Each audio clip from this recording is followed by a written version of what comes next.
How to install Pikashow app in your laptop. So you have to follow these steps.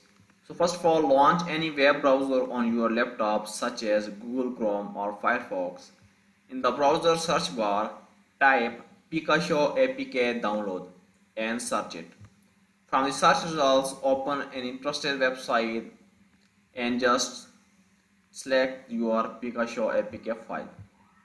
Click the download APK button on the website and wait for the file to download completely on your laptop. Open a new tab and search for BlueStacks emulator. Go to the official website and download installer. Once downloaded, open the BlueStack installer and follow the on-screen instructions to install it on your laptop.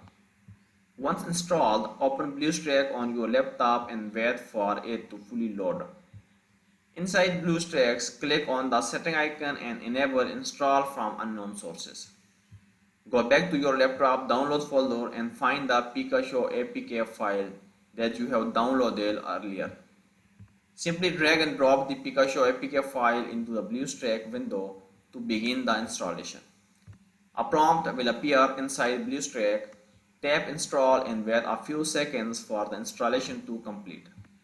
Once installed, find Pikashow inside BlueStacks, click open and enjoy your app.